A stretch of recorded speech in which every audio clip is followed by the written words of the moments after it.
दोस्तों, अगर आप इस दुविधा में हो कि क्या मैं क्रेडिट कार्ड लूं या फिर ना लूं, तो मैं आपको यही सलाह दूंगा कि आप ले ही लो। क्रेडिट कार्ड में कुछ ऐसे एडवांटेजेस मिलती हैं, कुछ ऐसे बेनिफिट्स मिलते हैं जो किसी भी और पेमेंट ऑप्शन में आपको नहीं मिलता है। ऑफ कोर्स, अगर आप उसको स्मार्टली यूज करते हो तो। आइए मैं आपको क्रेडिट कार्ड की कुछ एडवांटेजेस बता देता हूं, बिल्कुल शॉर्टली बताऊंगा, ब्रीफली बताऊंगा, आपको इजीली समझ में आ जाएगा। सबसे पहले तो ऑफर्स जो आपको क्रेडिट कार्ड पे भर भर के देखने को मिलेगा, चाहे आप Amazon से शॉपिंग करो, चाहे फ्लिपकार्ट से करो या फिर किसी और ई-कॉमर्स साइट से करो, हमेशा ही आपको क्रेडिट कार्ड्स पे 5 to 7% का डिस्काउंट देखने को मिल ही जाएगा। दूसरा आता है हमारा EMI ऑप्शन। EMI डेफिनेटली फायदे का सौदा नहीं है, पर अगर आपको नो कॉस्ट EMI की ऑप्शन मिलती है तब डेफिनेटली ये फायदे का सौदा है। पर जब आप no cost EMI option select कर रहे हो, देख लो कि प्रोडक्ट की प्राइस इंक्रीज तो नहीं हो रही है। विदाउट EMI सिलेक्शन जो प्रोडक्ट की प्राइस था, after EMI selection price same होनी चाहिए, तभी इसको हम नो कॉस्ट EMI कह सकते हैं। और बहुत बार नो कॉस्ट EMI अलग से ऑप्शन में नहीं होता है। EMI में जो इंटरेस्ट लगता है वो लगता ही है, पर जो प्रोडक्ट की प्राइस है वही जब आप EMI सिलेक्ट करोगे तब कम हो जाती है। उसी में आपको एक बड़ा डिस्काउंट मिल जाता है और आफ्टर EMI पेमेंट वो डिस्काउंट कवर हो जाती है। अगर ऐसा भी आपके साथ हो रही है तब भी इसको एक तरह से नो कॉस्ट EMI हम कह सकते हैं। अगर नो कॉस्ट EMI का ऑप्शन आपको नहीं मिलता है तो मैं तो कभी भी रिकमेंड नहीं करूंगा कि आप 15% to 20% इंटरेस्ट देके EMI ऑप्शन को सिलेक्ट करो। ऐसा करने से क्रेडिट कार्ड से आपका नुकसान ही होगा, फायदा तो नहीं होगा। और डेफिनेटली डेबिट कार्ड में आपको EMI की ऑप्शन बहुत रेयर देखने को मिलेगा।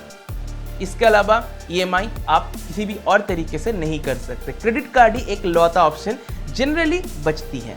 क्रेडिट कार्ड इमरजेंसी सिचुएशंस पे भी काफ़ी ज़्यादा मदद कर सकता है, क्योंकि आपको इसमें अप टू 45 डेज की इंटरेस्ट फ्री पैसा मिल जाती है, तो ये भी एक फ़ायदे का ही सौदा है। पर ये ज़रूर ध्यान रखना, क्रेडिट कार्ड से कभी भी कैश विड्रॉल मत करना, अदरवाइज आपको पर दिन के हिसाब से इंटरेस्ट लग जाएगा। क्रेडिट कार्ड लेने के बाद दोस्तों मान लो कि आपने बहुत ज़्यादा स्पेंड कर दिया और उतना पैसा आप अगले महीने चुका नहीं पाओगे और आपने अपना स्पेंड को EMI में कन्वर्ट कर लिया।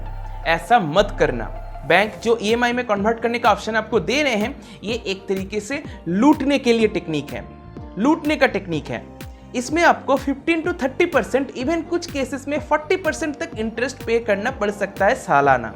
तो आप ये जरूर ध्यान रखना, कभी भी क्रेडिट कार्ड से इतना स्पेंड मत करना जो आपके औकात के बाहर हो। इस वजह से क्या होगा, आपका जो सेविंग्स है वो सब कुछ खत्म हो जाएगा क्रेडिट कार्ड के बिल को मिटाते मिटाते। तो इसीलिए हाई लिमिट के क्रेडिट कार्ड को हमेशा अवॉइड करना। जब क्रेडिट कार्ड में बिल आता है तब एक ऑप्शन रहती है कि आप मिनिमम अमाउंट को पे कर दो और जो पेमेंट है, जो मेन पेमेंट है, जो आपने मेन खर्चा किया था उसको अगले महीने तक डिले कर दो। ऐसा मत करना। अगर आप ऐसा करोगे तो सालाना आपको 35 to 40% का इंटरेस्ट देना पड़ सकता है। मिनिमम अमाउंट कभी भी पे मत करना, जो पूरा का पूरा अमाउंट है उसी को अगले महीने पे कर देना जब बिल आएगा। तो उसी हिसाब से खर्चा करना है जितना तुम पे कर सकते हो। एक और बात, जब क्रेडिट कार्ड यूज नहीं कर रहे हो तब बैंक की वेबसाइट से एक ऑप्शन आती है जिसमें आप ऑनलाइन ट्रांजैक्शन को क्रेडिट कार्ड से बंद कर सकते हो, तो इसको बंद कर देना। अगर रखना ही है तो मिनिमम कुछ अमाउंट्स का रख दो, 2000, 3000, 5000 का रख दो, पर जो एक्चुअल लिमिट है क्रेडिट कार्ड का उतना स्पेंड करने का ऑप्शन को ओपन मत रखना। ये एक सेफ्टी फीचर है, अगर आप इसको इनेबल कर लोगे तो थोड़ा बहुत आप सेफ साइड हो जाओगे। इसके अलावा भी क्रेडिट कार्ड में बहुत सारे डिफरेंट सेफ्टी फीचर्स आते हैं, जैसे कि fraud protection, zero liability policy etcetera. अगर आपके कार्ड से कोई अनऑथराइज्ड ट्रांजैक्शन हुई है तो बैंक का यहाँ पे रिस्पॉन्सिबिलिटी रहता है कि वो उस फ्रॉड को डिटेक्ट करे और उस पैसे को रिकवर करे। आपका कोई भी लायबिलिटी नहीं है, आपको कुछ भी सोचने की ज़रूरत नहीं है। पर डेबिट कार्ड के साथ ये चीज़ कभी भी नहीं होती। अगर आपका पैसा कोई चोरी कर ले डेबिट कार्ड से तो पैसा रिकवर होने का चांसेस बहुत कम रहती हैं, पर क्रेडिट कार्ड के केस में ये मोस्टली हो जाता है, क्योंकि यहाँ पे बैंक की रिस्पॉन्सिबिलिटी रहती है जनरली। सिर्फ आपको इतना ध्यान रखना होगा कि बैंक को सही टाइम पे इन्फॉर्म करना है। अगर सही टाइम पे इन्फॉर्म नहीं करोगे तो बैंक भी कुछ नहीं कर पाएगा।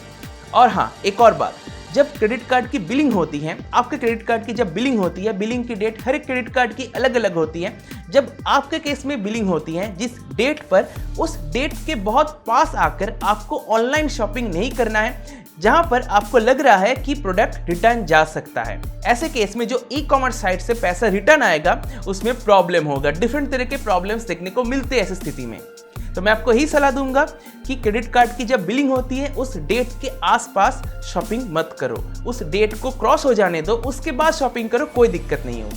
और हाँ, क्रेडिट कार्ड में स्पेंड करने से आपको रिवार्ड पॉइंट्स भी मिलता है, तो उस चक्कर में मत पड़ जाना, उस चक्कर में पड़ के ज़्यादा खर्चा कर दिया, ऐसा मत करना।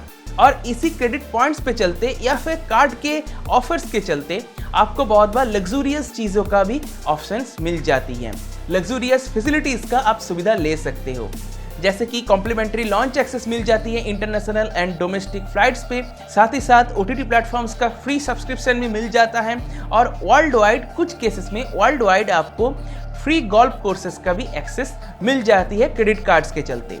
तो लग्जूरियस ऑप्शंस तो बहुत सारे मिल जाएगी आपको depending upon the credit card, पर क्रेडिट कार्ड लेने से पहले ये ज़रूर ध्यान रखना कि आपके लाइफस्टाइल के हिसाब से आप क्रेडिट कार्ड ले रहे हो। अगर आप बहुत ज़्यादा हाई फाई क्रेडिट कार्ड्स को यूज़ करोगे तो जो ज्वाइनिंग फ़ी है वो भी बहुत ज़्यादा लगेगा, जो एनुअल मेंटेनेंस फ़ी है वो भी बहुत ज़्यादा लगेगा। एनीवे, अगर आप अभी अभी जॉब ज्वाइन किए हो तो मैं आपको यही सलाह दूंगा कि आप एक क्रेडिट कार्ड ले ही लो, क्योंकि इस क्रेडिट कार्ड को लेने से जो क्रेडिट स्कोर है उसको बिल्डअप करने में आपको मदद मिलेगी, और क्रेडिट स्कोर जब अच्छा रहेगा तब बाद में जाके इन फ्यूचर लोन ले पाओगे अच्छे इंटरेस्ट के साथ। इंटरेस्ट कम लगेगा तो लोन लेने में भी आसानी होगी और बैंक आपको ईजिली लोन देगा भी, और बैंक के साथ आप नेगोशिएट भी कर पाओगे लोन के इंटरेस्ट को लेके। साथ ही साथ लोन्स पे डिफरेंट ऑफर्स भी आपको मिल जाएगा अगर क्रेडिट स्कोर अच्छा रहेगा तो। पर ये ज़रूर ध्यान रखना, अगर किसी वजह से क्रेडिट स्कोर गिर गया तो उसको फिर से बिल्डअप करने में बहुत ज़्यादा टाइम लग जाती है। अगर क्रेडिट स्कोर बेकार होगा तो बैंक आपको लोन इतने आसानी से देगा नहीं, इंटरेस्ट ज़्यादा लेगा, साथ ही साथ कोई ऑफर्स भी, बैंक के साथ नेगोशिएशन भी आप नहीं कर पाओगे। अगर तुम्हें अच्छा क्रेडिट स्कोर चाहिए तो क्रेडिट कार्ड की जो लिमिट है उसकी 30 to 35% ही यूज़ करो, उससे ज़्यादा यूज़ मत करो। ये बिल्कुल बेसिक रूल है। क्रेडिट कार्ड्स के साथ लोगों को क्या दिक्कत होती है पता है, कि वो ओवर स्पेंड करते हैं, तो आपको ऐसा नहीं करना है, आपको स्मार्टली स्पेंड करना है।